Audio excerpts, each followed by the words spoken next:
God is my witness. Only thing I did that he might say that I did wrong, and that was I slapped her after I had been hit about 50 times to try to calm her down, and that's why I went on a 20-mile walk. Andre Rison's life was truly filled with challenges. He faced severe financial woes and even watched his house burn down. Despite his breathtaking performances on the field, his off-field life was a relentless battle. Andre Previn Rison, born on March 18, 1967, is a former American football wide receiver who played in the NFL. Although he was known for his excellent skills, his personal life was known to be a terrifying one. Rison had an on-and-off relationship with Lisa Lopez from the group TLC, dating from 1993 to 2001.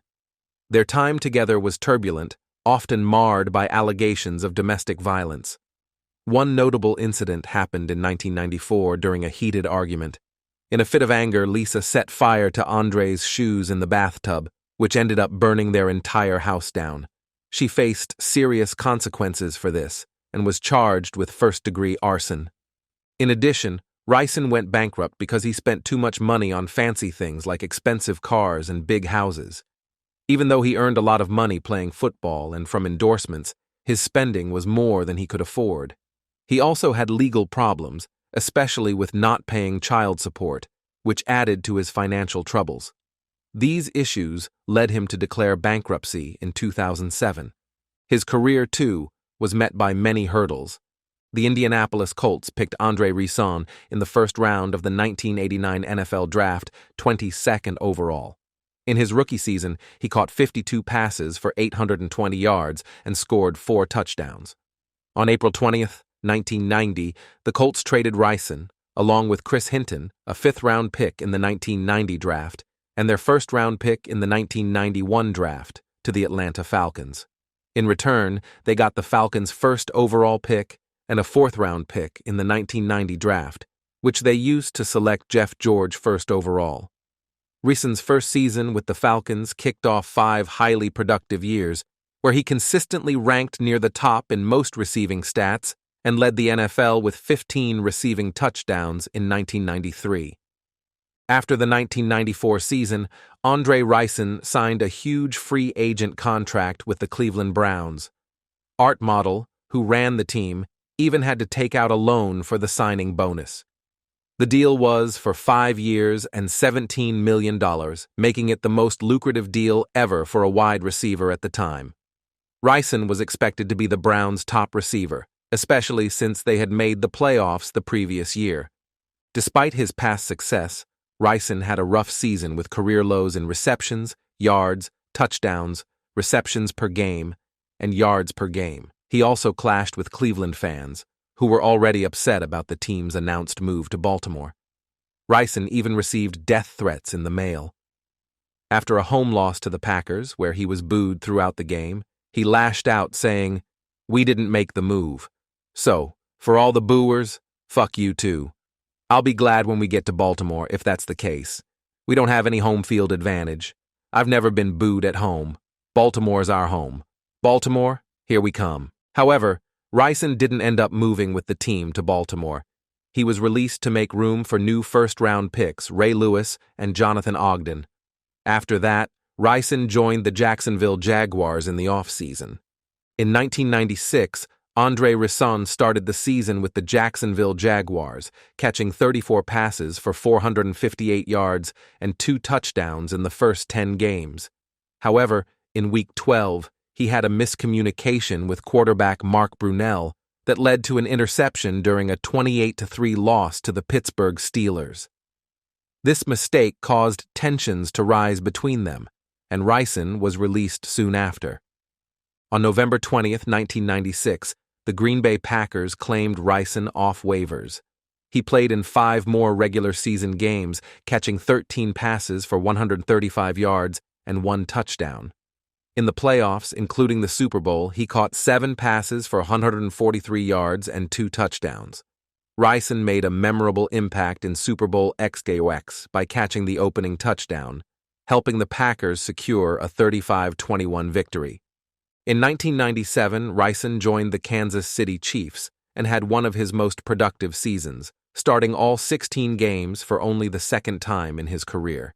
He made a big impact with 72 catches for 1,092 yards and 7 touchdowns, helping the Chiefs secure the #1 seed.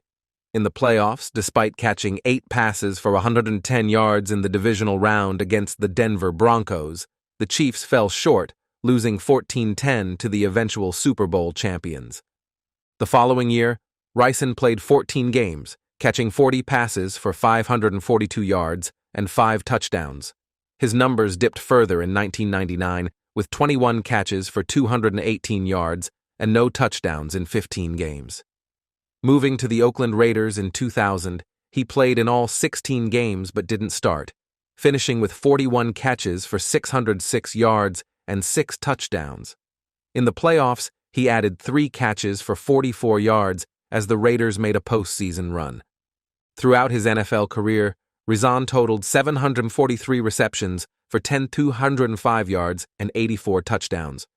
He also had 8 kickoff returns for 150 yards and 9 carries for 23 yards. After his NFL tenure, Rison joined the Toronto Argonauts of the Canadian Football League in August 2004. In his debut season, he helped them win the 92nd Grey Cup championship.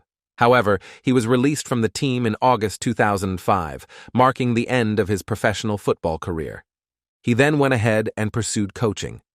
From 2006 to 2008, Rison served as an assistant coach at Beecher High School in Flint, Michigan, under head coach Courtney Hawkins, his former teammate at Michigan State.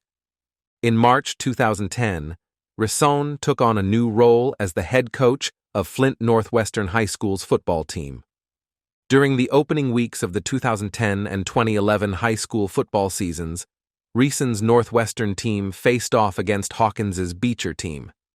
These games were not just about football, but also about 2 former NFL players coaching at their alma maters. The rivalry was intense, fueled by their close geographical proximity, drawing large crowds to Flint's Atwood Stadium, which seats 11,000 spectators. Beecher won the 2010 matchup 28-18, spoiling Rison's debut as head coach. The 2011 game was a nail-biter, with Northwestern prevailing 46-44 in double overtime. Over his 2-year tenure at Northwestern, Rison's coaching led to significant improvements. By his second season, the team nearly doubled its offensive production and narrowly lost 4 games by a combined total of just 9 points. In May 2012, Rison announced his departure from Northwestern to focus on completing his degree at Michigan State University and joining the football team as an assistant coach. In 2014, Rison took on the role of offensive coordinator at Skyline High School in Ann Arbor, Michigan. Despite facing challenges, including a winless season, Rison coached his son, Hunter Rison, who later committed to Michigan State in 2016.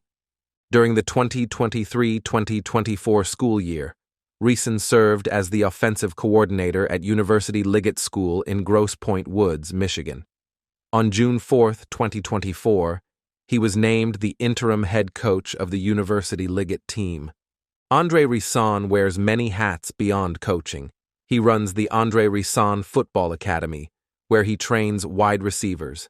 In 2008, he coached at the Hawaii All-Star Classic and even appeared on MTV's reality show Made, where he mentored a student aspiring to become a varsity quarterback. You might have also caught Rison on Spike TV's Pros vs. Joes, showcasing his skills against regular guys.